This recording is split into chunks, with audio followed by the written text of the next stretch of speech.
open? How the hell do I do that? Okay, we're live. We are live. Hey, everyone. We're here, and we're helping John with YouTube right now. Yeah, mute YouTube. Okay, we're live. Oh, wait, I have to do it too. Hold on.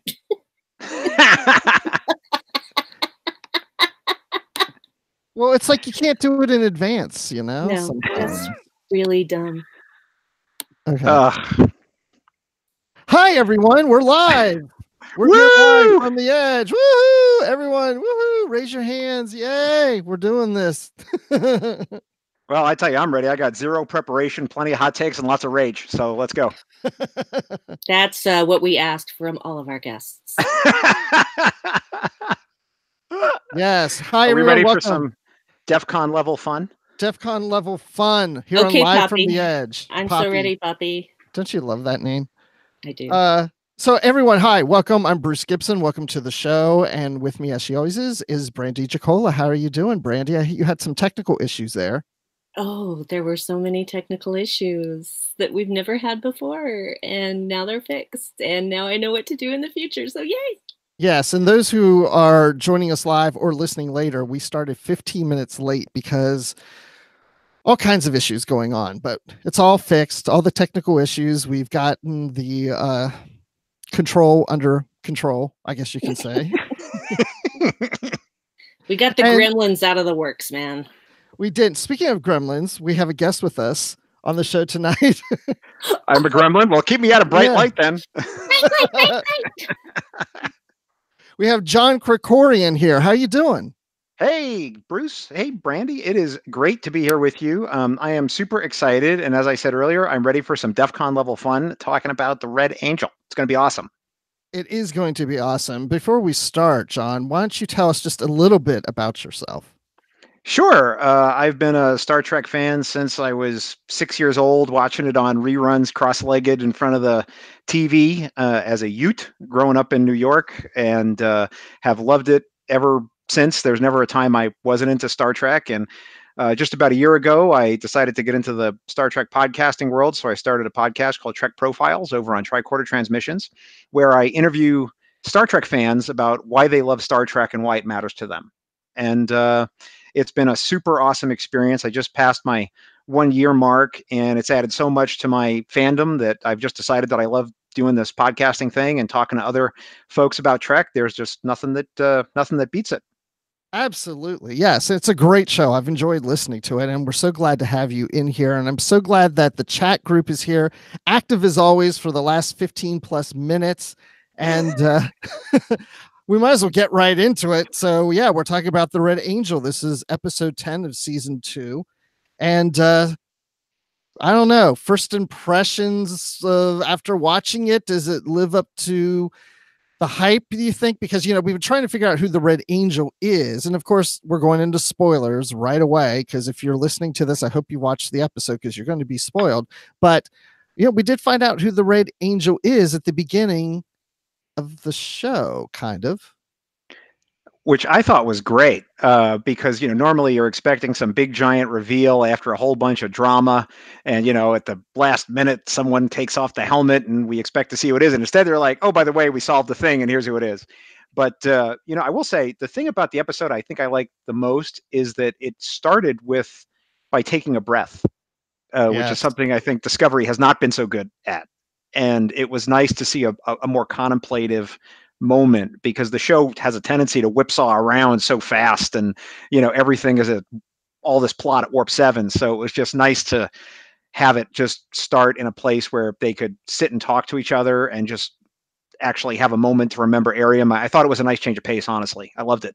Yeah, I think this episode really did take a breath, and I think it's also called spending your budget, and so you have to do more ship in the bottle type stuff and just people talking. But that's a good thing. That's a really good thing, because I enjoyed that. Brandi, what did you think? Well, I was immediately crying. So I know. Thanks again, Discovery. That's 10 for 10 this season. You've made me cry every episode for various reasons. And of course, I cried multiple times in this episode, but we'll get to that. But yeah, I loved hearing the other members of the crew talking about Arium, and it was just breaking my heart so much. But it was just really lovely. It was a really lovely thing. I think that's so important, in my opinion, that what you just said, because I've heard some criticism even here on the Trek FM network from some other hosts on the edge. I don't know, but that they just didn't connect to Arium. So the death just didn't really mean anything, didn't feel anything.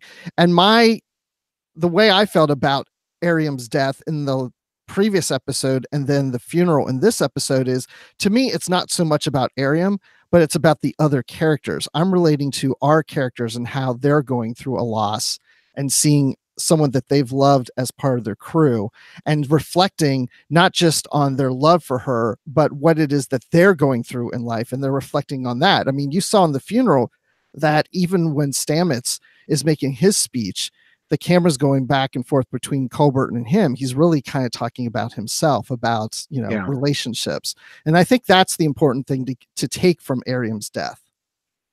Yeah, the only thing I'd say, and I don't want to rehash last week, but the one contribution I'll make to it is that the thing that sets Discovery apart as an episode of Star Trek, or as a series of Star Trek, I should say, is that we're having this continuous show that's a streamable show. So if you're a streamable show, they're writing season-long arcs, so they're breaking down the whole season. They're not like getting spec scripts, thrown through the door like in the 80s with TNG and stuff. So they had all the tools to put that Arium moments in the show earlier, because they don't have like the running time constraints that you have on network TV. They had all the tools there and they just didn't use them, and it felt a little bit like a wasted opportunity. But I will agree with you that if they were going to do it all in one show, they did the best they possibly could, right? Yes. And so I thought it was great. But there was, in my opinion, a missed opportunity there because imagine how cool it would have been with the same episode we just got, and then we had seen, who was it, Stamets, who was talking about the randomness of the universe that Arium talked about. If we had just seen like a line of that conversation like 5 episodes ago, how much better that would have been, know? So that's the only thing I'll say about it. But I thought it was all pretty well done. I agree with you there. Of course, it would have had a greater impact had we known that character a little better. And yeah, they did have the opportunities to do that. I was thinking today, just imagine if that character was Tilly. Well, I honestly, considering that Tilly is my favorite, I cried just as much for Arium as I would have for Tilly. I was sobbing, guys. Sobbing. But you don't know her as well, so why is that? It doesn't matter. It doesn't matter to me how well I know the character.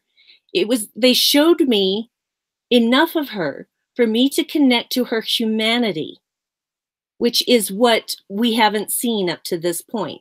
Yes, I know they could have done this, they could have done that. That's not what they did. This is what we have. And it affected me on a deep, deep level. Now, maybe that's because that's just the way I'm built, but I don't see how anyone couldn't be affected by that. But that's just me. No, I think that's great. That's fair. I'm just really emotional, yo. You are. It's okay. Although it's funny because as I was watching the episode, rewatching it actually to get ready for this, one of the things that occurred to me is I think we've actually had more lines from Commander Non in like 2 episodes than Arium got in all of season 1. Probably. Really? I would have to go back and count, but I'm not going to right now. I'm doing this right now. No, I know. Yes, I don't expect to bring out the tally sheets just yet, but. Well, I felt like I've had a little more Arium than a lot of other people because I've read some of the comics, and Arium has had some role in the comics. So Me too. But isn't it Mirror Arium? It has, it was mostly Mirror Arium. Yeah. Okay. Yeah, I looked at some of the comics. I'm not up to the latest, but I read a few of them, and I seem to recall it was a lot of Mirror Universe stuff. Yeah. I wonder if Saru sings in the Mirror Universe like he does in this one. Probably not, because he's dead. I don't mean now, but when he was alive. He's roasted on a spit somewhere. And by the way, someone has said this in the chat. Yes, it was Doug Jones singing. He has been a singer for most of his life. He used to be a soloist in his church. So yes, that was absolutely him singing. Mm-hmm. And he was terrified to do it because it was in Kelpian. And he had never actually sung in Kelpian. So, but it turned out beautifully and made me cry even harder. So well done, Doug. See, I thought at first it was him singing, and then later I thought, oh no, that can't be him because I thought he was awful in the carpool karaoke stuff. Yeah, His well, singing, that's a different thing. Carpool karaoke does not always showcase someone's best Kelpian. vocal talents. Oh, So, but no, I've heard him sing other than this, and he is very good when he's not just, when he's had a lot more time to rehearse. Let's just say it that way. Because that's the whole thing about karaoke is it's not big on rehearsal. Mm. Hey, you want to know something cool I picked up from the episode though? As I was watching it, that kind of made me squee a little bit.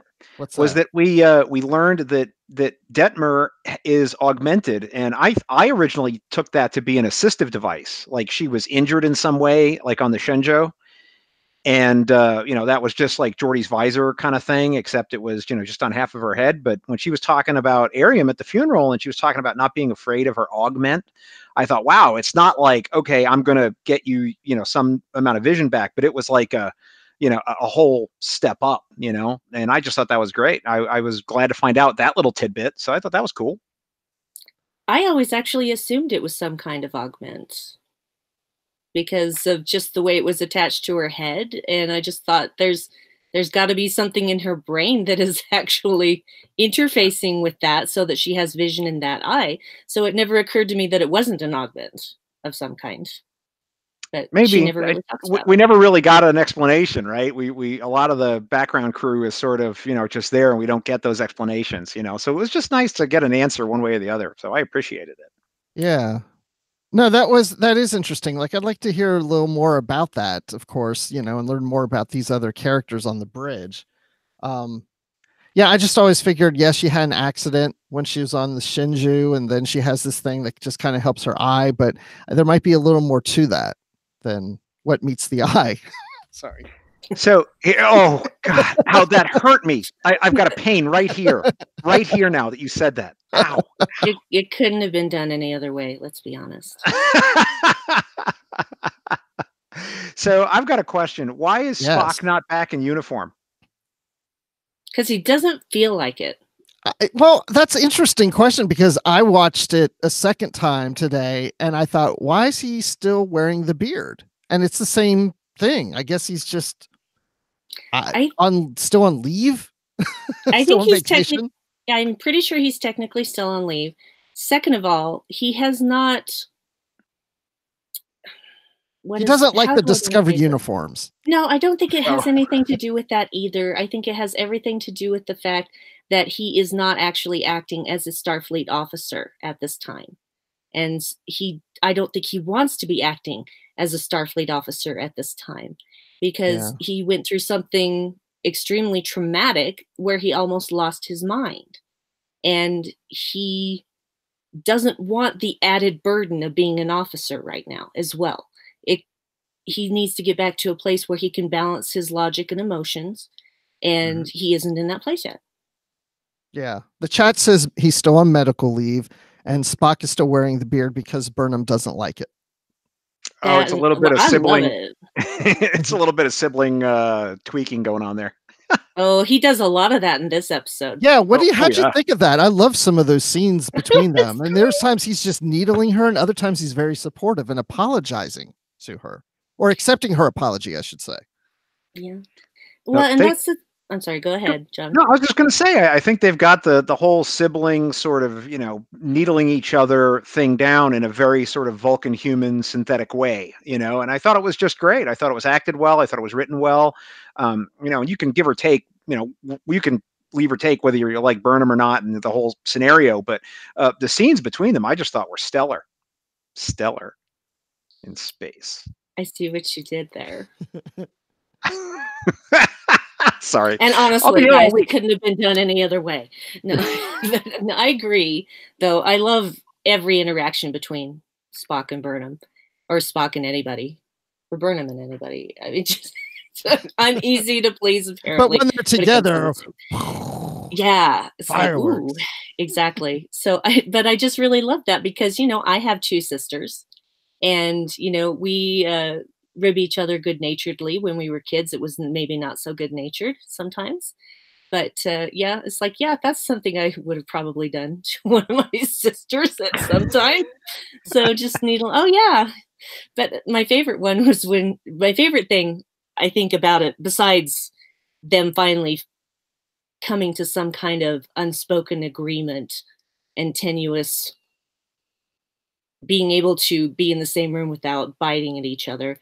But when he's talking about how she's got this complex about trying to take control of situations for which she has no responsibility. I don't remember the exact wording. And she goes, take "Thanks for responsibility for situations outside of her control." yeah, and thanks for sharing. Thanks for sharing that. Yeah, with Spock, everyone. appreciate it. Thanks for sharing that with the room. Yeah. Yeah, I like that one so much I'd written it down. I thought it was just fantastic. Yeah. And then he says something else, and she's just like you're on a roll, aren't you? Yep. We will speak of this later, you and I. Right. But you know which conversation really irked me, I have to say, was Leland and Burnham, their little tete-a-tete in the little lab there, because Leland is supposed to be this top Section 31 guy, and he seems to me to be the stupidest person who's ever walked the face of any planet anywhere. I mean, the guy seems to be just a bumbling idiot. He didn't expect her to hit him. That seems surprising. Oh, she's angry with me. Huh? I wonder why that might be. He can't see that Giorgio, literally Space Hitler Giorgio, is manipulating him. I'm just amazed that the guy got anywhere in life, much less to be in charge of some sort of Section 31 ship. It's amazing. Yeah, I'm not so impressed with Leland. I'm really not. But in his defense in that scene, I would think that maybe his guard is down because he's revealing all this information of killing her parents, and he's just not, focused and on top of things like he maybe used to be. Because I have a feeling he used to be a very good officer, and then he got really bad. I don't know. How would he have got to that position? He's not very good. So how did he even get that high? I don't know. They must have Peter principled him right into that job. If you know that old trope, right, is that you get promoted to your minimum level of incompetence, right? So you're good at your job. You're good at your job. You're good at your job. You're not good at your job. That's where you stay, right? And so that's true. Yeah, I know a lot of people who aren't good at their jobs and they've got to the top. Yep. So that must be it. It must be the Peter principle. I can think of no other explanation because the guy has been so singularly unimpressive. I love the actor, by the way. That's not a criticism of the actor, but the character is so tremendously idiotic. I find it hard to get my brain wrapped around how he got to where he is. Yeah, I agree. And here's the thing. I don't think that it was about Leland not expecting the punch coming. I think it was more about he didn't expect her to hit that hard. Oh, so you're thinking he's like, she's probably going to hit me, but I can take it. Yeah, she's a little tiny thing. I can take. Oh, she broke my nose. She broke my nose, guys. Broke my nose. Yeah, never underestimate the power of an angry woman, no matter her size. True that. So true. So true. Yeah. So go ahead. Sorry. I was just going to say it was very satisfying to watch her pummel him. As Spock said, right? Very satisfying. Although I think my favorite moment of Leland incompetence was designing jabby, stabby eye needles into the ocular devices on his ship. I, for one, enjoy stabby eye needles in all of my eye equipment. Makes a trip to the optometrist like a game of, chicken. It's great. So much fun. Well, here is my thought on that. Maybe the needles weren't supposed to be there because we've already seen that Control can manufacture holograms. Maybe it can manufacture its own hardware now as well. Jabby, stabby needles in all the eye gear. Yeah. Just like, what's an easy way to kill this guy or seriously maim him? I need his voice, but I don't need him. So stabby eyes. Yes, that would be the easiest way. If the AI wanted to kill him, that seems to me to be a very easy thing for the AI to arrange. Right. Space is, not a hospitable place. Right. And, it's all the systems are there to try to keep you alive. One of those things goes sideways and, that's the end of you. So I don't know. I don't think we have all the data yet. I don't think we know exactly what's going on. But yeah, I don't know why there. I don't know why there would be needles in that thing either. That is kind of interesting. I don't even know what he was doing. He was doing. He was unlocking. He was taking the security restrictions off so that they could use more power to close the wormhole. Okay. I knew he That's was what turned they- off I knew he was saying, doing a security buffer override, but I wasn't really clear as to why he was doing that. Because they needed more power, and the computer wouldn't let them do it. It was too dangerous, is what I'm assuming. Okay. So they had to have security overrides. And so that's what he went to do. Okay. And the interesting thing is that apparently Control wants the Red Angel marooned here because it gave them the power to close the wormhole. So that was in its mind for its benefit. This is. Oh, go ahead, Bruce. I was just going to say, Control seems so out of control. Like you can't even guess what it wants to do or what it doesn't want to do. I don't have enough information. Like John says, I don't have enough. Why don't you have the information? You're on a show. You're on a podcast. You should know everything. It's all hot takes and rage, Brandi. Come on. Because I don't know Jack something.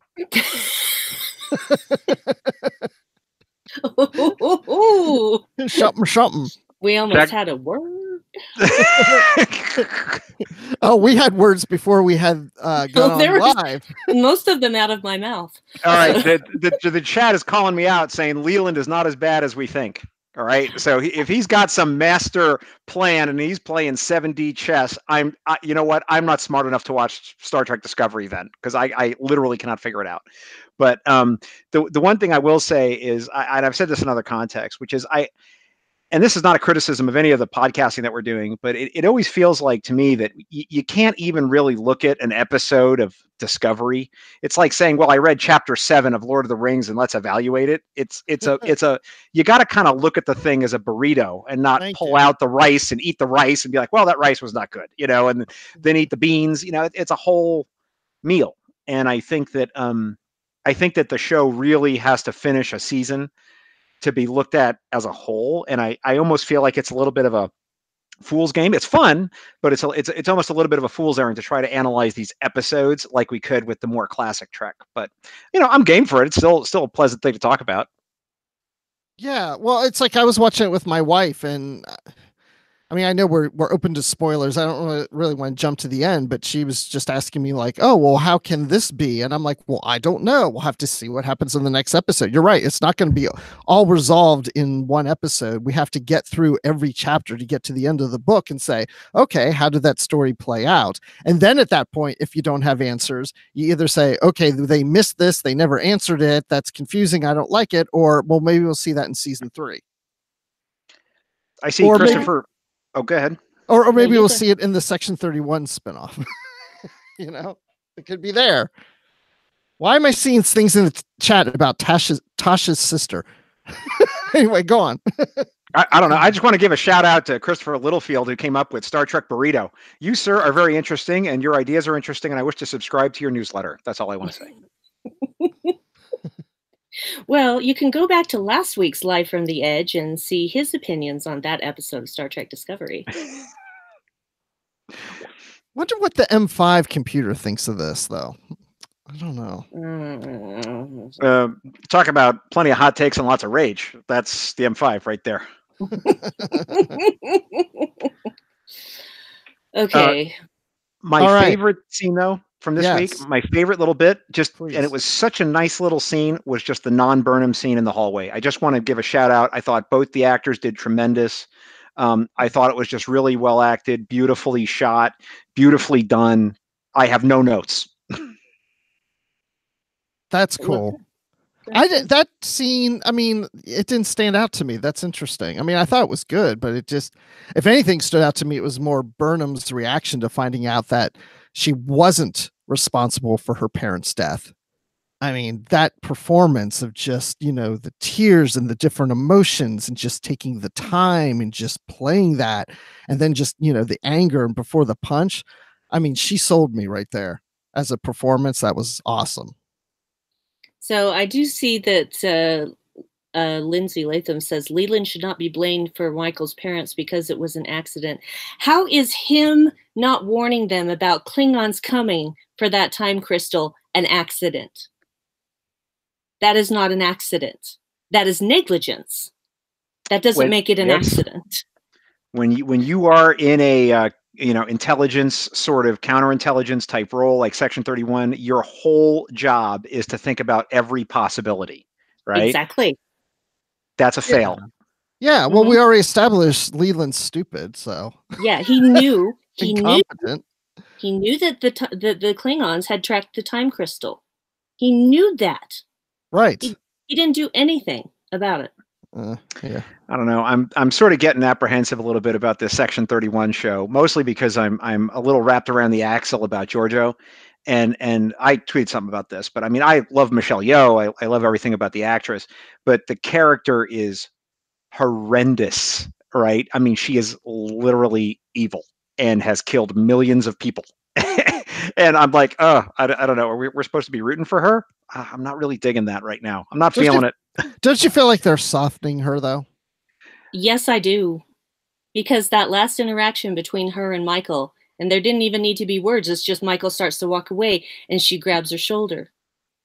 And Michael puts her hand over Giorgio's, and they just have this exchange of expressions, and it says more than words ever could.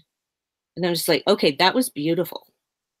Because it shows that she does have feelings. She does have emotions and connections of a positive nature. And despite the fact that this is not her Michael, that this is the Michael that wants to save the universe, she still doesn't want her to die. She still wants to help her.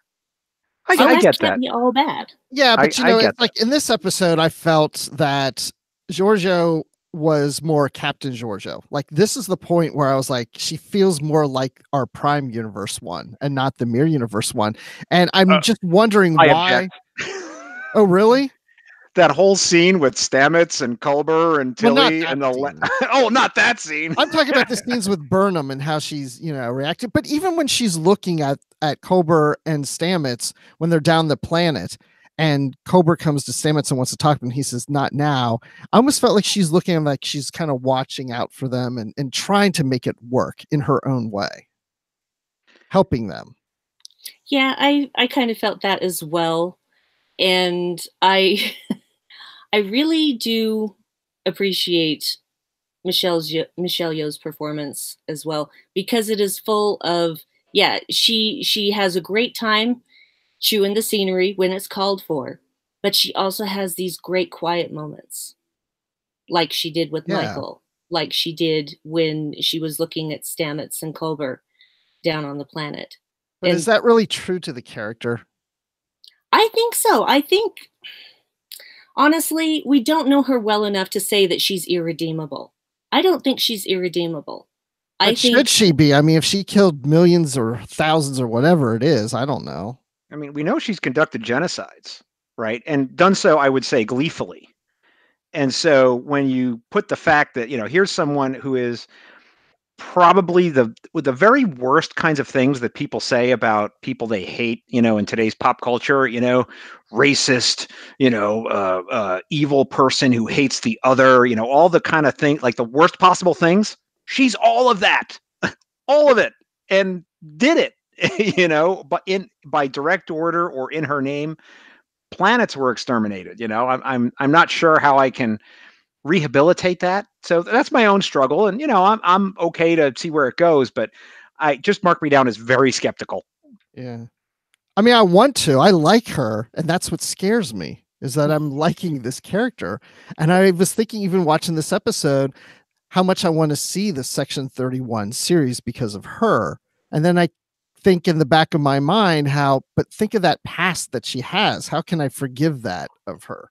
Even though if she turns into a good Section 31 person, or I don't know what that is anyway. Well, I'm going to say one last thing on the subject, and this is from a guy named David Jackola. I don't know who that is, some new guy. He says, also, you can be a product of your environment. Prime Universe encourages good behavior. I'd agree with that. But I would also say that I do think I'm a believer that there are objective standards of right and wrong. And while there's a big gray area, I'm just not sure that, wiping out whole populations is, anywhere on the good side of the ledger. Yeah. I mean, if Hitler came to Utah and became a Mormon, you're not going to be like, oh, it's okay now. Yeah, because I'm not Mormon. I So know what does that have to do with anything? it doesn't. But I'm just Exactly. saying. Well, You since know. you went there, Bruce, whatever you might think about Hitler, she's actually worse. Who? Brandi is? No! Oh Yeah. God, no! Don't say like I that. know. I'm No. kidding. I'm Space kidding. No, Hitler. You I found know. out my You got secret. Space Hitler, Giorgio, who is, how many people has she She's killed? I worked. mean, it's scary, and she's Eating kelpie. gleefully eaten other sentient beings. I mean, ugh. Anyway, we digress. Yeah. She's But the red it's nice to know devil. that Bruce thinks I'd make a good Hitler. Well, I only thought that when you were having the technical issues before we went on the show, because Yeah, you were God. getting evil there for a while. I'm going to need Yeah. to go into counseling for how I was treated before the show began. I hope the pre-show is not recorded because it gave me like nightmares. I'm still having a little bit of sweats over this. Oh my gosh. Oh, John, I forgot you were still here. Uh, all right. We spent a lot of time on Giorgio, and she's like not a very big player in this episode compared to others, of course. Anything else that really stands out that you want to talk about? What do you think about this whole time travel suit thing that was developed by her parents and they're part of Section 31? Does that story work for you? Because some of it works for me and other parts of it doesn't, because, well, I thought this suit was so futuristic, and then, well, it was created 20 years ago. Just because something seems like it's unattainable technology doesn't mean that it is, because how much technology does Section 31 have that's way more advanced than anything in Starfleet? Well, that's why I had a criticism in the previous episodes, whatever, where they're like, well, it's got to be from the future because the technology is in advance. I'm like, that doesn't mean it's from the future. It could be from another planet that you're not even familiar with that's more technically advanced than you are. Yeah, And here's exactly. somebody who's actually from your planet that did it, not even from your planet. They're your parents. They're mama and papa, and they made it themselves 20 years ago. They knew how to cook up a suit. The way I thought about it as just an interesting thought experiment was I was thinking about the traditional Spider-Man story, that Peter Parker is raised by his wonderful aunt and uncle, and the death of his uncle who raised, or is it his grandfather now? I can't remember. It doesn't matter. But the kindly old man, relative of his who raised him, dies, and he feels this responsibility, and he decides to become Spider-Man, right, and do good. And then imagine, what? It wouldn't surprise me if there was a comic that actually did this. But he's not the person you thought he was. He actually invented the radioactive spider that bit you, and he actually it would like turn the whole story around. And I kept thinking, do I want that story? Do I? And I was like, oh, I don't know if I do. This doesn't sound appealing to me, but I'll take the ride and see where it goes. That would be an interesting take. Yeah, I'd like to see that. But that's kind of Actually, what happened. Yeah. There's a slight element of that in Spider-Man Into the Spider-Verse, except not on a father or grandfather level, but an uncle level for sure. When you find out your wonderful spoiler alert, anyone who hasn't seen Into the Spider-Verse, close your ears right now, okay? But poor Miles finds out that his uncle is working for Kingpin and is the person who's been trying to kill him. How do you think that felt? Didn't feel good, but it was interesting. Doggone right. Are you done? Can I put I'm my done. earphones I'm done.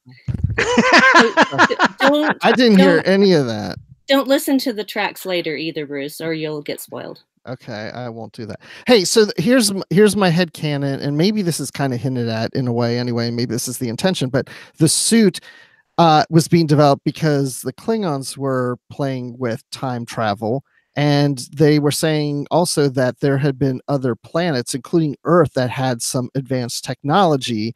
And the comment was made, it could be from the future. And I think it was even Burnham's like, well, who's to say that they couldn't just have done that themselves?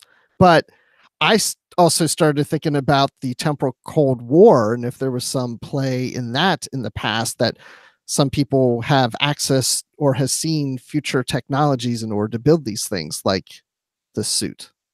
Her parents may have access to things that from the future that we're not aware of. Exactly. And that's how I looked at it as well. So But Yeah. time crystals, what the heck? I don't like that part, really. Yeah, but didn't Harry Mudd have one and Yeah, and I magic to didn't make the like that. Sandman go mad? I didn't care for that So either. it's not like they just pulled it out of their behinds. It's something that has been shown before. I would buy it if we find out it's the orb of time from the Bajorans. Okay. I literally just hate the name time crystal. Yes. It sounds like, and I was tweeting about this today actually with somebody, is it if you'd seen that movie Avatar, right, the James Cameron film, and they have this element called unobtainium, it is literally like they used a temporary filler word and they just forgot to fix it, well, we'll have the magic time crystal and blah blah blah, and like no one thought to, oh, shouldn't we come up with a name for it, and they just like ended up in the script and no one ever fixed it, because time crystal sounds so lame. It does. But I'll buy the story. Just give me, chromium, chromium diasmatic spheres, or mineralized chronotron elemental substrates or something. I don't know. I demand very little, but the little I demand, I will have.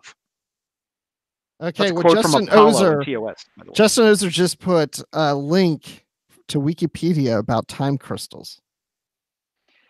And I don't care if unobtainium is a real word. It's just it's one of these things, like when you do the real thing in fiction, if it takes you out of the show, it's not good.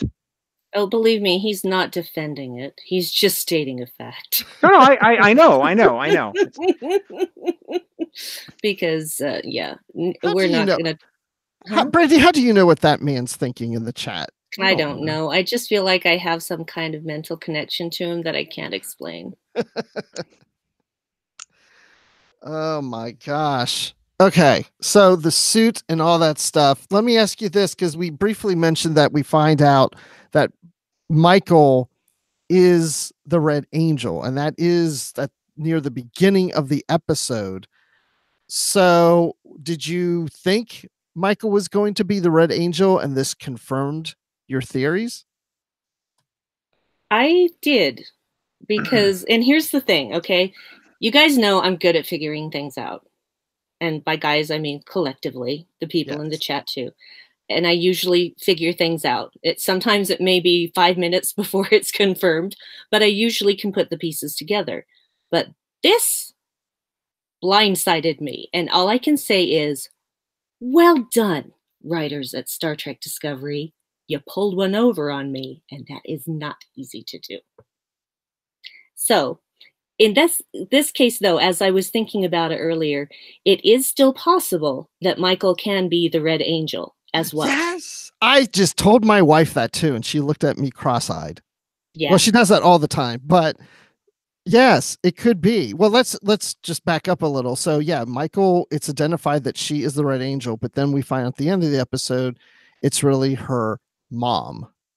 Yeah.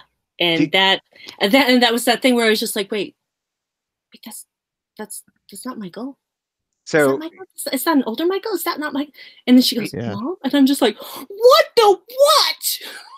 Here's my hot take, ladies and gentlemen. Towards the end of the season, we're going to see Michael getting into the suit, and she's like, yep, I accept that this is my destiny. And that's the end of Michael Byrna and SMG. And we're off to season 3 with some new people. Really? Hot take right off the top of my head. Really? I see the whole thing like you're saying, she gets in the suit, but I don't see her not coming back to the show. So this is something I've just speculated only because my spider sense has been tingling with some of the stuff they've been doing this season. I think they're gearing us up to either kill or get somebody major off the show by the end of the season. And I have a theory on who that is, but I thought it was going to be another character, and now I think it's going to be Burnham. And that's my hot take. I have zero evidence, and I'd stake my life on it. No, I'm kidding. But I see something weird like that. I don't know. Just a prediction. Could totally be wrong, but just a guess. Well, my personal feeling on that is that I hope you're wrong. True. Because I do not want to see her go. Me either. Especially after this episode. I'm really loving this character as we're going along. The only reason I say this is because the show has done, when they before the show even went on the air, they kept talking about how they were thinking about marquee television like Game of Thrones and all that stuff, right? And that was in the press. I mean, that was not a secret, right? And the show so far has done 2.5 murder takebacks on us. So we had Culber who died, he came back. We had Giorgio who died, but then came back, and that's like my half take back. They were gonna. It looked like they wanted to kill Saru for a minute in an oboe for Charon, but then they didn't. So I think they're just kind of teasing us, and I think they're gonna whack us. Now my thing is like, well, was Arium it? Or are they is that like the magicians? Look at my thing over here because I'm about to punch you in the face, right? I don't know. I just am very, and this is my meta thinking about how they do TV. I'm just thinking, man, they're going to punch us in the face here in a minute. I don't know, but I'm anxious to see where it goes. Wow. Talk about some wild spec, man. I'm way off into tinfoil hat land here. I actually love the idea. I would hate to see the character go, but if that happened, I would be floored. And then the next thing, I would stand up and just start clapping and like, bravo, bravo. Good.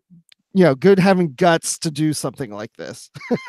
It'd be right up there with the fade, with the cut to black at the end of The Sopranos. I'm telling you, I think it would be. Spoiler alert. I'll tell you why they're not going to do that. Female lead, woman of color.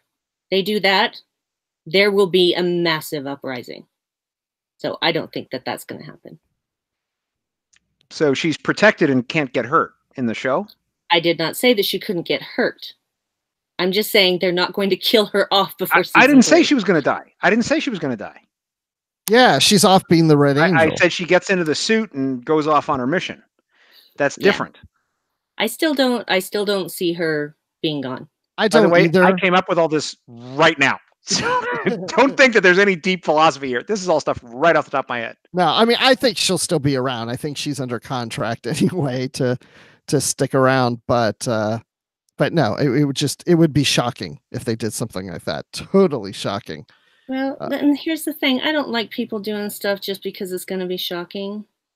Because I've had enough of that in real life. I don't need that in my television too. Sometimes it would just be nice to, oh gosh, have a main character live. Look what they did with the death of Culber, right? I mean, they really went for shock value on that one, and then kept hitting us with it in every previously on the show. Oh, by the way, did you know we killed Culber in a really bad way? Check it out. They did not tire ever of showing us that, which was a stressful thing for a lot of people. Yeah. Yeah, but yeah, it seems obvious to me that Michael is going to get in the suit, because when Spock mind meld with the Red Angel and with what they found in Arium, and they found the bioneural signatures that they said is Michael Burnham. There's no way you could fake these. This is 100% accurate, but yet we find out that's not Michael Burnham in the suit. So she obviously has to get in the suit at some point. And some of these Red Angels we've seen in the show are Michael, and maybe others at different times are her mother. That's my assumption. That is quite possible, because wibbly wobbly, timey wimey. Right. Yep. Hand wavy stuff. Mm-hmm. I think that every time it deals with Michael almost dying, like when she was a child, and in some of these episodes, it might be her mom coming to save her. And the other times where it doesn't involve her death, it's Michael herself. That is quite possibly true. And especially when it comes to Spock. Yeah. And this actually brings something else to my mind. I'm going to change gears a little bit, if that's okay with you guys. Yes, please. So that whole scene with Michael suffocating really seriously triggered me. So bad, guys. I had nightmares. Did you really have nightmares? One of my fears is dying by suffocation. Oh, wow. And I have asthma. And so when I can't breathe very well and I'm trying to get my inhaler and take care of that, I start to panic. And that actually goes back to about 4 years ago when I had a really bad case of pneumonia. It was so bad, and I didn't know it was pneumonia as early as I should have, which is why I switched doctors after that. But I couldn't even lay down. I couldn't even recline, or I couldn't breathe. And have you ever tried to sleep sitting up for 3 weeks? It's not good. Mhm. There is no sleep. And just walking for a few steps would make me so out of breath that I couldn't speak. And I would start to feel so panicked every time because my fast acting inhaler was not helping. And when I finally was diagnosed and treated properly, then everything got better almost immediately, like within 24 hours. I was breathing so much better. Within 3 days, I was able to lay down to sleep again. But watching her suffocate just brought all of that back. And Mm. and I thought, after the first time I watched it, I thought, okay, I've gotten through that. It'll be easier the second time. Oh no, it was worse. It was worse because I knew it was coming and I paid more attention to it. And I'm like, oh my, I'm going to have bad dreams again. No, they did everything in that scene was really well done. I mean, they had Oh my effects God, on her yes. face with, how her face looked. They had the dust, the sounds, and then they'd cut to the people who were watching it. I mean, it was really well done. There was nothing, there was not one little beat that was done incorrectly in that whole sequence. It was really, really well done and just terrifying.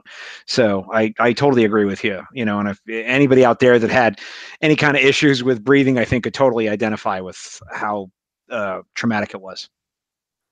I think Sonequa Martin Green may be the one of the best actors we've had in a Star Trek series. Agree. Agree wholeheartedly because her facial expressions alone put her over the top for me, but she's the total package, in my opinion. Just everything she does is magic to me. I Yeah, love every little move she makes. It's just, I don't know. It's just, I don't, she embodies this character so completely and so fully and puts so much into it. How could I not love it? well, So she's no. Go ahead, John. no, I was going to agree with you. I think she is amazing. I was a big fan of hers from Walking Dead before, her connection with Star Trek was even mentioned. So I'm a big fan of SMG.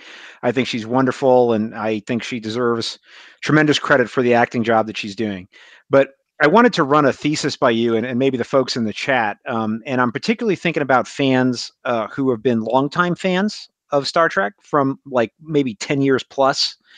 And because I'm in that group. And one of the things I'm very aware of in myself is that when I'm watching Discovery, I have like these two thoughts in my head, which is like, oh my God, new Star Trek. Oh my God, new Star Trek. Oh my God, new Star Trek. Oh my God, new Star Trek. Right. And like I have this sort of, this 10-year-old sort of like new Star Trek, new Star Trek, new Star Trek, going on. And at the other time, I'm like, well, is this really good? I mean, do I like it? And so one half of me is trying to evaluate it, and the other half of me is like jumping up and down, squeeing like a tweener girl at a Bieber concert, and I have a hard time trying to reconcile these two things. So I don't feel like I can even be objective in a lot of ways, because one of the things I noticed about season one is that I look back at some of the things I said in season one, and then my opinion sort of cooled on some of the things in season one, and I think, was it because I was just so jazzed because it's new Star Trek, or am I in 5 years going to look back on it and go, nope, I was right on. I don't know. I'm not, and this is not a criticism of the show. This is more about my feelings. I don't know if I'm alone in this or if other people have had this, but I'd be curious to see what you guys think. You are not alone. I was even just thinking about that today about myself, and I've thought about that at other times because I watch these episodes, and especially this season, I leave every episode thinking like, oh, I love this show. The show is so on top of things.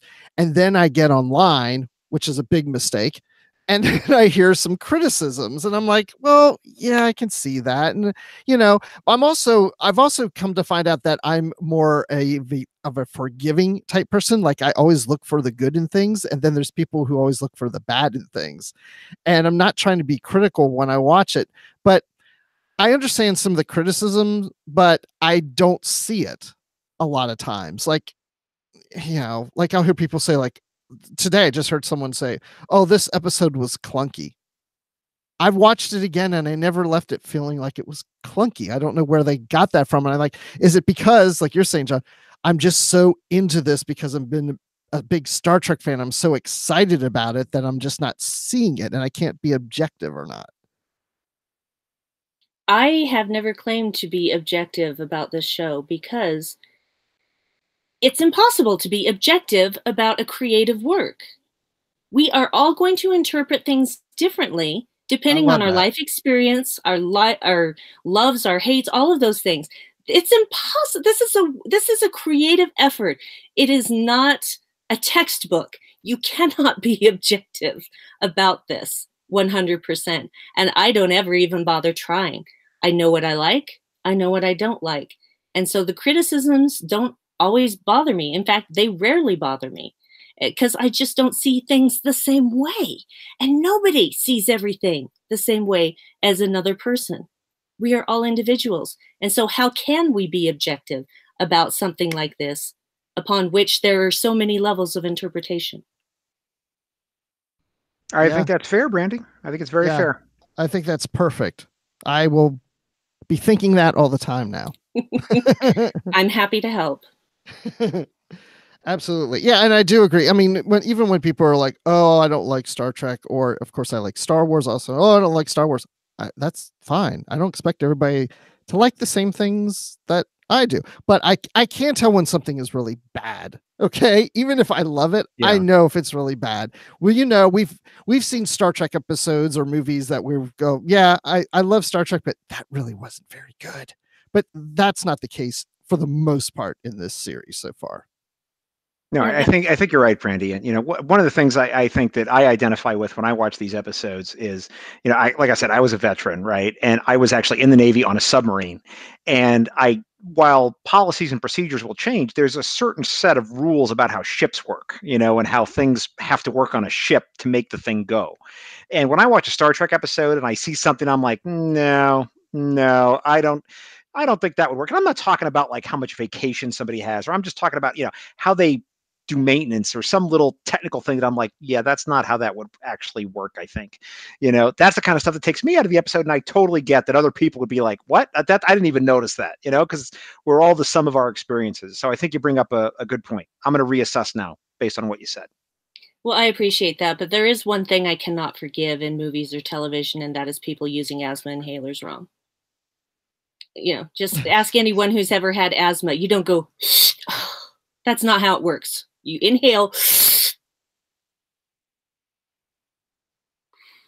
Yeah, but we don't have time as I to sit there and wait for that. That's one of those things where I'm like, you're not even keeping it in your lungs long enough for it to work. So a show that was really good at this was the 2003 Battlestar. Yes. And I was listening to one of the commentaries, and James Callis, who I just am totally in awe of as an actor, right? He's amazing. Mm-hmm. And in one of the podcasts where he was actually a guest, he was talking about this thing called the tragedy of verisimilitude, which is a horrible name. But he was talking about how in a movie that he was on, I don't think it was Battlestar or something else, they required a scene where a bunch of rescuers were going to come across a guy who had frozen to death. That was the scene. And they were going to be like, oh, who was this? Oh, here's the guy we were looking for, and and all that. And I can't remember the exact details, like in the script, the body was supposed to be naked. And they're like, well, why would this guy freezing to death be naked? And it's because in reality, when people are freezing to death, one of the last things that happens before they die is they take off their clothes because they feel all this warmth because their body is dying and they feel hot and take off their clothes. But in a show, you then have to have some idiot character be like, why is he naked? And then somebody else says, well, you see, Timmy, when somebody dies of, hypothermia, they often feel warmth because of all the blood being released from the core. And you're wasting minutes of a show to explain this real thing that no one actually cares about, and you're not driving the plot forward, So I'm always conflicted about this stuff. I just recently heard this somewhere. Was it on your show, John? It might have been. I don't know. I just heard this the thing you just said, I heard somewhere recently. But James Callis came up with that. So there you go. So he's the source. I give all credit to him. I love it. Just when I thought I couldn't love him more. All I know is I'm freezing right now. I'm going to take this shirt off. Oh, dude, no, please. Do not shock the audience with that.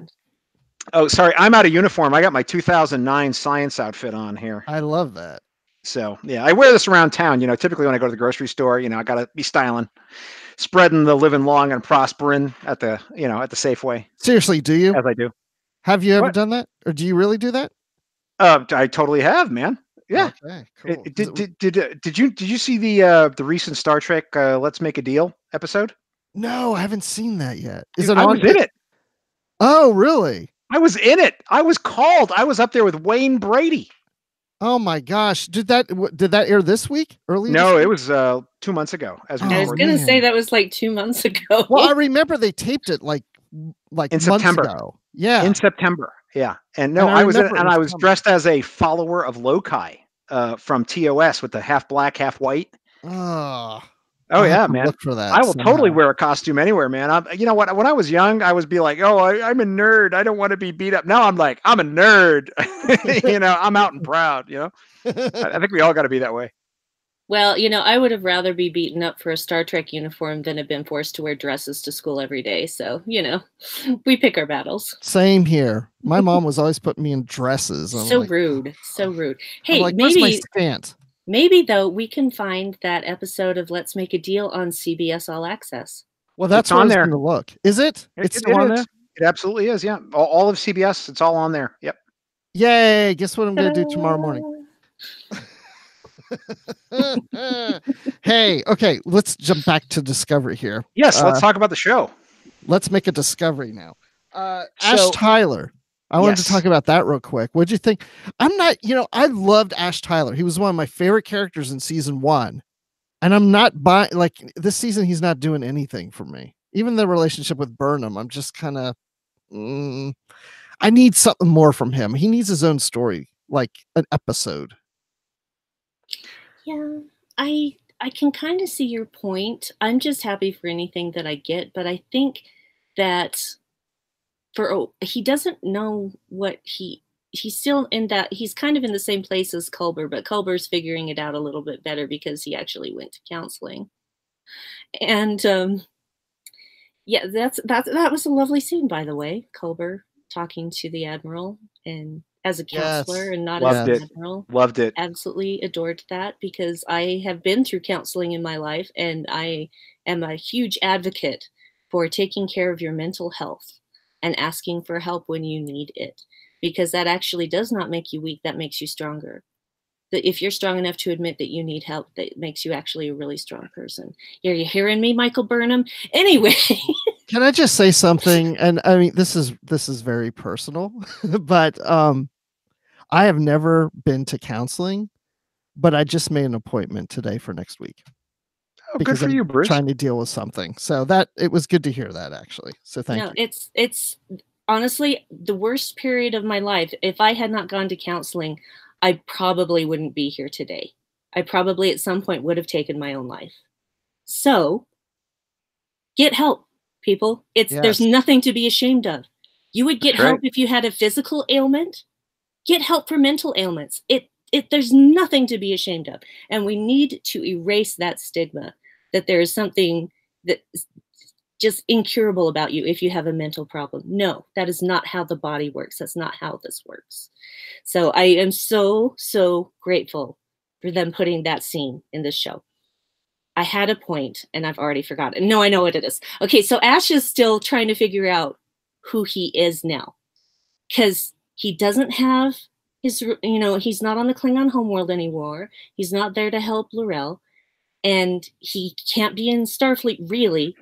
But, basically he had nowhere else to go.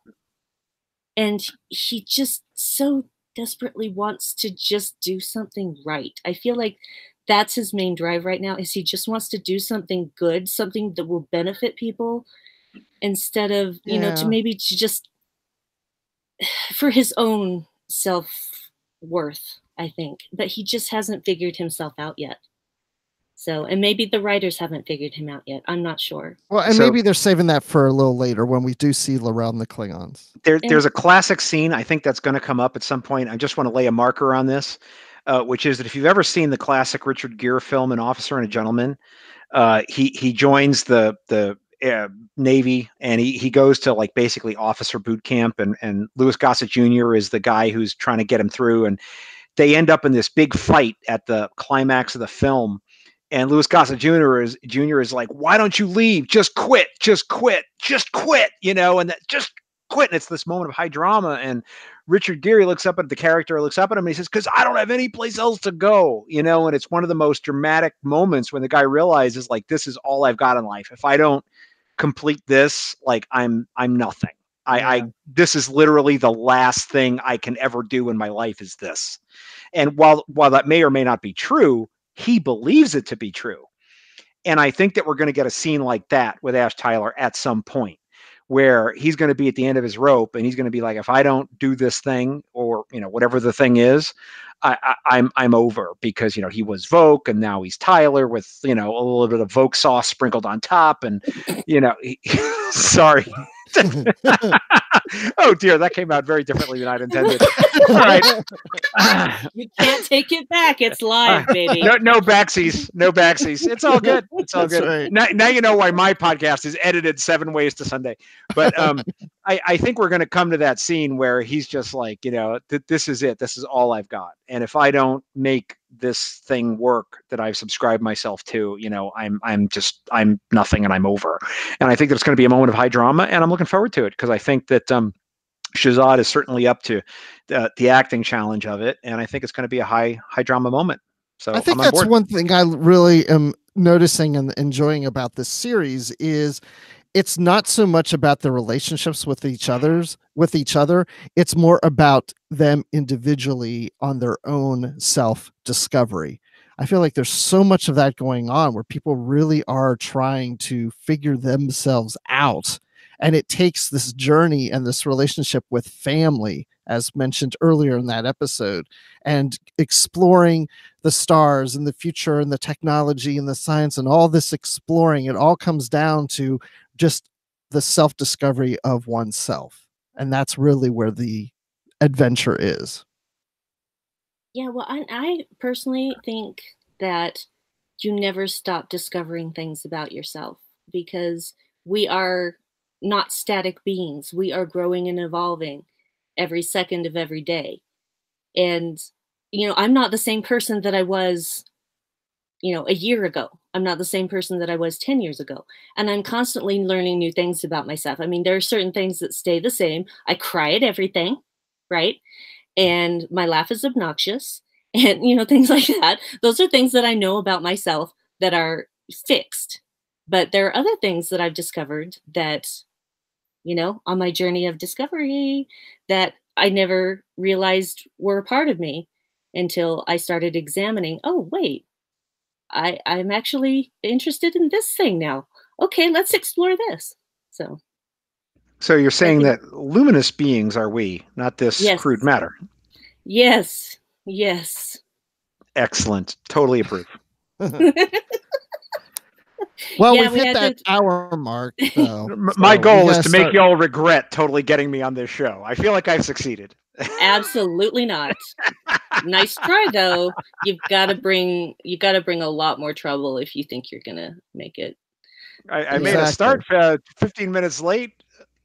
No, you did not. No, that was Brandi. That was all on my side. So that was all on my side, guys. Yeah, she's the one we can blame for that one. Yep, I will take it. I will be your lightning rod of hate. Bring it on. No. It's all love and joy up in here, yo, because that's how we roll. Yeah, that's how we roll. So, are there any final thoughts or anything we haven't discussed that you want to definitely bring up? For example, this is real quick. Lieutenant Nielsen, she walks on the bridge. It's the original actress who played Ariam in season 1, and now she's manning that post that she did when she was Ariam, but now she's not Ariam. That's the spore drive operator on the bridge. Yeah, and that's Sarah Middich, who, by the way, is a delightful person. I got a picture with her at STLV last year. Yeah, I spent some time talking to her. She was really nice. Very nice. I haven't had the pleasure of meeting her, but it was one of those interesting moments where we as fans are enjoying seeing her walk on, but the bridge crew have a completely different reaction, because now it's really cemented that Ariam is gone. Yes. And either that, they're like, isn't that the original Ariam? Yeah, I mean that's and I felt, because I knew that was her, obviously, and I didn't actually expect to see that scene, and so when it happens, I'm just like, oh, gut punch, oh wow, and especially Detmer's reaction, and I'm just like, I was feeling everything the bridge crew was feeling, even though and after the scene was over, I'm like, I turned to Dave and I'm like, that was the old Arium, right? So anyway, yeah, but yeah, that actually, I felt that gut punch and it was really well done. So again, bravo. Yes, bravo. I've also seen in the chat that it was mentioned Stamets and Culber are gay, and it's the first time that word has been used in Star Trek. The word gay is actually That is true. First time we've ever heard that word. So kudos to that. Also, I like the part. What? Yeah, were you going to say something to that? The only thing I was going to say is I just couldn't figure out what Mira Georgia was up to in that whole scene where she's like, kind of weird. She's poking Stamets, she's poking Tilly, she's poking Culber, and I'm like, why? What is she trying to do here? Like, what is? I don't mean to get all Hollywood, but like, what is her motivation? Like, what is she actually trying to do? I literally have no idea. So. I think she's trying to get them in her own way to work things out and notice that they want to be with each other by kind of stirring the pot. It's like what Tilly said at the end. What just happened? Yeah. I looked at it as basically, for lack of a better word, and that's a good word for it. Some people in fact, my husband just said she was matchmaking. Yes, absolutely. In a very why would she care? Psychology way. What exactly? Why does she care? She likes babies too. Right. This is what I'm saying about the character. Like, I'm trying to figure her out. Yeah, we just don't know. I'm at a loss. I'm curious to see where it goes. It's like I said, I don't think we can actually judge a lot of Discovery based on just an episode. I think we have to see the whole table set, before we can determine whether or not it was a satisfactory meal. Mm-hmm. Like, I don't know. I'm actually enjoying gobbling my way through the main course right now. So, just to be fair. Oh yeah. Oh, and the word pansexual was the first time too. Thank you, Christopher Littlefield. That too. Yes. One other thing I wanted I love Spock holding the phaser at the other crewman, trying let Michael die. Michael must die. I just like, yes, it seems so Spock, where it's like, what are you doing? But yet he gets it more than anybody else. Absolutely. And I think they had kind of a quiet understanding without even saying anything that this is what had to happen. Yes. I totally want to see the conversation between Pike and Spock after that. I wondered about that too. Yeah. Because he did disobey a direct order, but he was on medical leave. So, there you go. Yeah, Spock could say to Pike, I wasn't in the right frame of mind. See, this is one of these things where it's like medical leave, no medical leave. A commanding officer, especially a ship captain, gives you an order. I don't care who you are. That's one of those things I was talking about before. It brings me right out of the show. If they were, he was on medical leave, therefore the order was invalid. That's like going to make me like rage. Rage. Okay, and another that reminds me, by the way, I don't know what happened to the other doctors because we keep going to Culber in this episode, and Dr. Pollard. Yeah, where's Pollard? They kept saying hanging with Culber. He's hanging with the chief engineer and number one eating spicy hamburgers out in the mess deck. Yeah, where's number one? I want more number one before the season ends, except a hamburger scene. What the heck? And then I don't think anybody else works in engineering because, we still haven't met the chief engineer and they keep going to Stamets all the time. So, whatever. To be fair, we haven't actually seen main engineering either. Right. So, what? Nothing's going on there?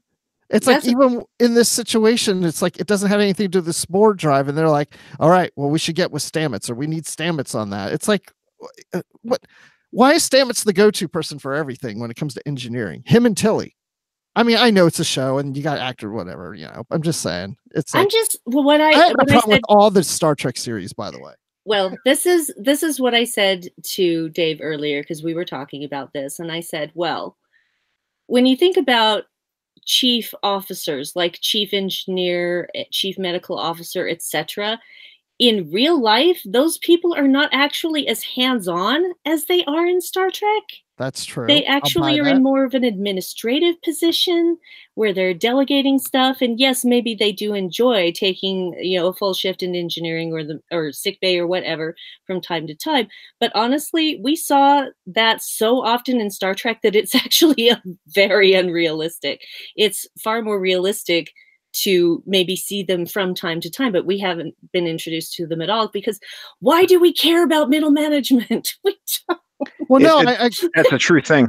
Exactly. I mean, I've always had that problem with Star Trek where it's like, okay, every mission, why is it always the senior crew? There's like hundreds of people on this ship. It's like every mission, it's always these like 4 or 5 same people all the time. And it's like, couldn't you send somebody else down to deal with that? I mean, like, anyway, yeah, it's just how TV works. As someone who was actually on a ship, if you ever saw an officer with a tool in his hand, y'all better run. Like run as far away as possible, because that is literally like giving toddlers loaded guns. Do not do that. It is a bad idea. So Discovery has fixed Star Trek. That's what we're saying. Works for me.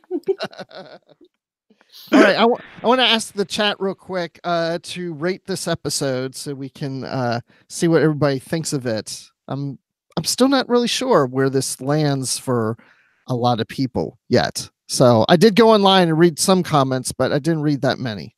So I'm very curious to find out. So John, your final thoughts and ratings, and you make up your own rating in whatever scale you want and just have fun with that. Oh, no, I have my own scale because I've been doing this Voyager watch through because I've missed a lot of Voyager when it was originally on. So I rate everything out of 5 beardy Spocks. So I would give this episode, I think, 2.5 is the median score, which means a solid episode. So I would give this one certainly, I think, 3.5 out of 5 beardy Spocks for sure. And that could change based on what happens at the end of the season. Because like I said, I think once you see the whole season, a lot of opinions about things in the middle could change. So that's where it stands today. So to talk to me at the beginning of season 3, and maybe I'll give you a different score. But that's where I am today. Excellent point. Yeah. You have to wait till this all plays out to see how it really fits in. Brandi, what are your thoughts?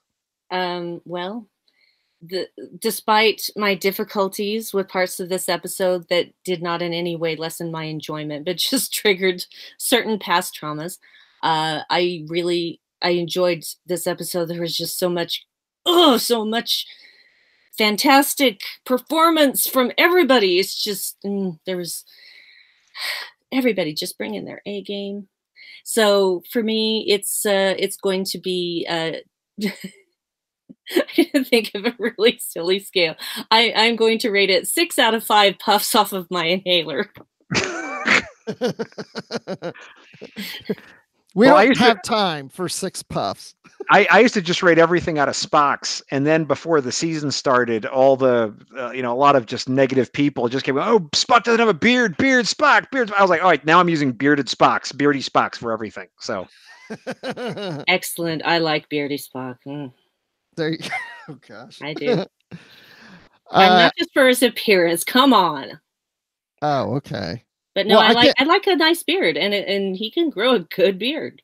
Well, there's obviously something else about him that we'll touch on here in a minute in the chat, because I've seen it been brought up throughout the whole show, and now the rating by this one thing. But real quick, I would give this. I think the 3.5 out of 5 works for me too for this episode. There was a lot of things I like about this, and then some other things I'm just like, okay, the suit is futuristic, but then they can make it, and I don't know. There was just a lot of little things like that I was just not really sure about. But yeah, we have to see how the whole thing plays out. But yeah, I'll go with like 3.5 out of 5 time crystals. And the other thing I don't really care for, even though I went to the Wikipedia page real quick and I saw time crystals are a real thing. So that maybe I'll give it 3.6 now out of 5 time crystals. But by the way, Bruce, the chat room is demanding, like in the strongest possible way, that you make reference to Spock's buttocks. See, that's the thing I kept seeing in the chat. What is up with Spock's butt? What is up with that? What is up with those Spockly vulcanized buttocks? I don't know. Did we see some Spock butt in this episode? Like, I have no idea. I'll explain to you because I did notice it. I'm not dead. But after Spock, secures Michael in the chair, and he goes back into, whatever their command central, whatever that room was, as he turns around and we see him walking in that door, and we get a really nice shot of his posterior, and everything back there was very tight. So, and there's actually been a photo shoot that CBS did with Ethan Peck, and there is one shot where he is in a tank top, and the man is built, guys. He is built. So yeah, he's got some nice firmness going on in his muscular regions. So you like the firmness and the beard? I do. I can't say it's not attractive because I find it very attractive. Was it a close-up on his butt? No, it wasn't a close-up, but you did get a really good look at it. Oh, okay. Well, I'll have to do that on my rewatch. All right. I will have to appreciate that the next time around. But, you will not be able to unsee it after this. I'll have to see how that plays out as the season progresses and how that all fits in when the season's done. How does that butt fit in? So, okay. I need to do some research on it because for STLV, I'm going to cosplay as Justin Timberlake. I'm going to be bringing sexy back. So I need to do some field research. Oh, gosh. I don't want you to go in the safe way as Spock's butt. Please don't do that.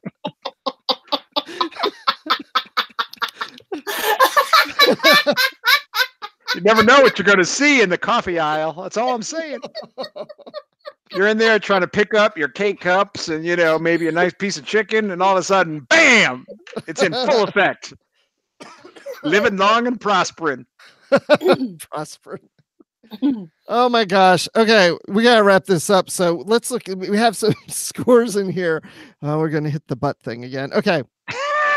I see a 7 question mark and a 6 question mark from Alexandra. I guess you're trying to figure that out.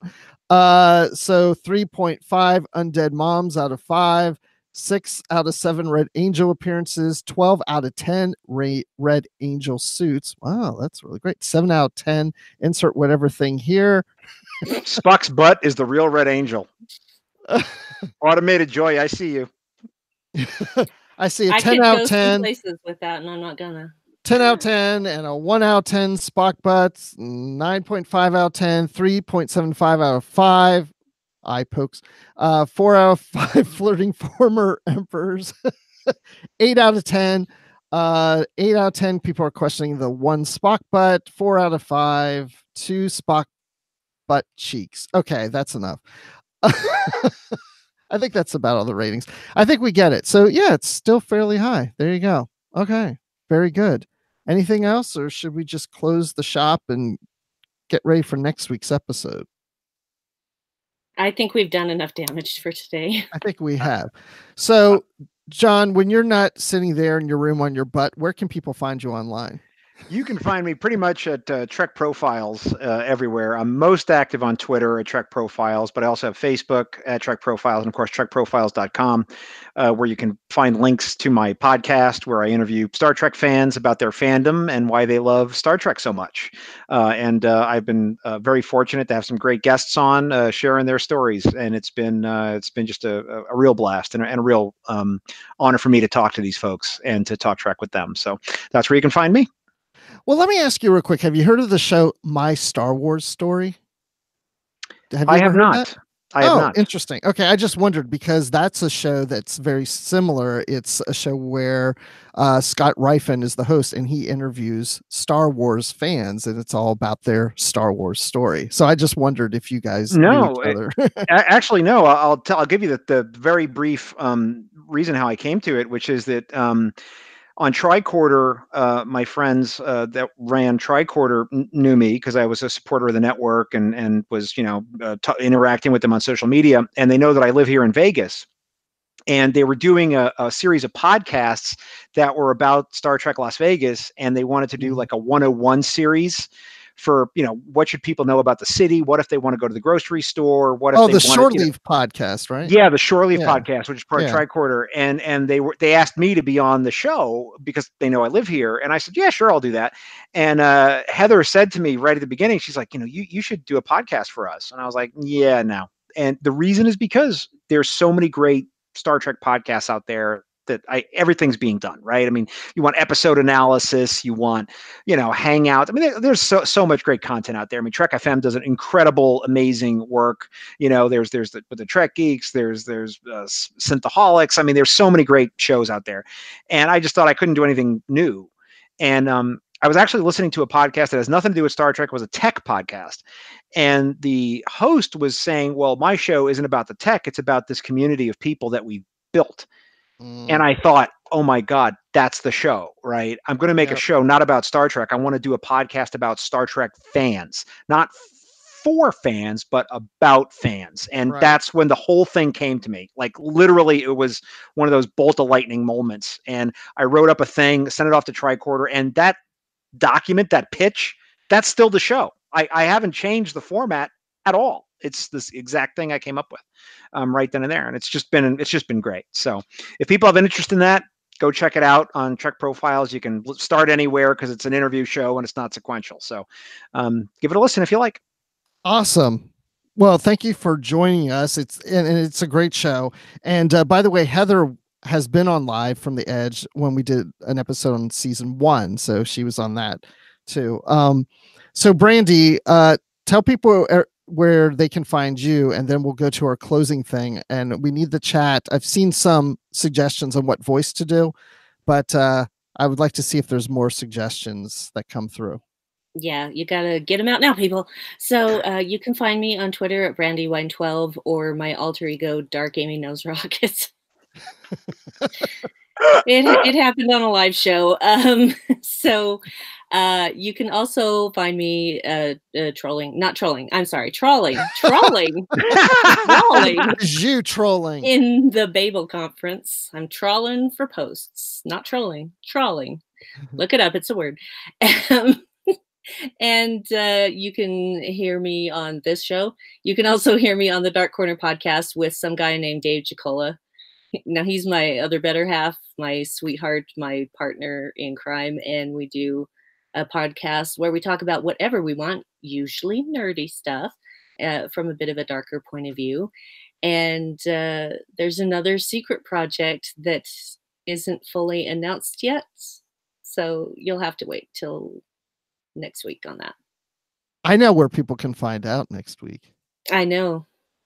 Yeah, you can find out by listening to Everyone Got Your Glasses Ready, the next episode of Literary Treks. That's right. Nice. Hey, we got through this episode without mentioning it until the end. That's pretty awesome.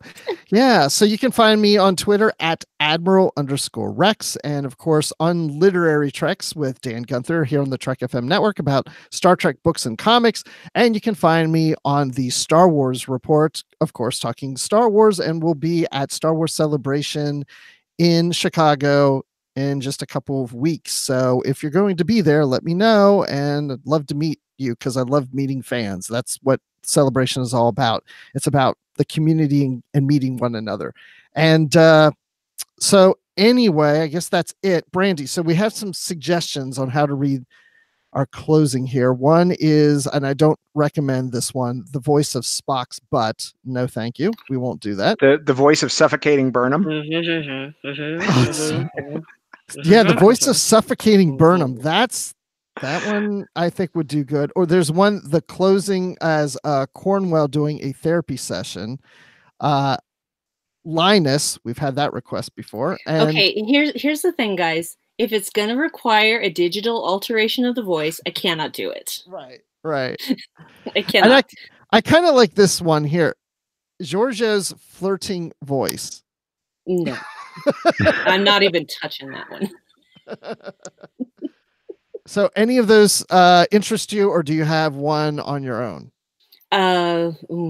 It's kind of a coin toss. Oh wow, a coin toss between Suffocating Burnham and actually probably that wouldn't be a good idea because won't be able to understand anything I'm saying. Yeah, that might be a little tough. So I'm going to try Admiral Cornwell doing a therapy session. Okay, here we go. Admiral Cornwell doing a therapy session. Be sure to check out our Discovery coverage throughout the week. Live from the Edge airs on Fridays at 9 p.m. Eastern, 6 p.m. Pacific. Our commentary will be available as Tracks from the Edge. We'll discuss your feedback on Postcards from the Edge. You can catch the full analysis on the Edge main show. And join us for Notes from the Edge with our own Chris Jones for links between Discovery and the broader franchise. I think if you really explore your feelings that you'll find all of these in the main feed for the Edge and in the Trek FM master feed. Now, going forward, we need to focus on hearing your thoughts on Discovery, and the best place to do that is going to be the Babel Conference, which is our listeners group on Facebook. And there, Amy Nelson is going to collect your feedback for Postcards from the Edge. You can also find us on Twitter at TrekFM or send us email using the contact form on our website at trek.fm/contact. Choose to send to a show and choose the Edge. Now, I'm going to get a little personal here and thank some of our associate producers, actually all of them. We're just going to thank all of them right now. They're Norman Selau, Tony Robinson, Thomas Paleo, Lisa Slack, Shoaib Mirza, Richard Rutledge, James Muldrow, Cornelia Reutner, Ryan Malett, Chris Trabuzio, and Brian Malash. Now, in closing, I would like to see you all again here next week. And if you'd like to help us keep all of our shows going and even become an associate producer, you can visit patreon.com/trekfm for those details.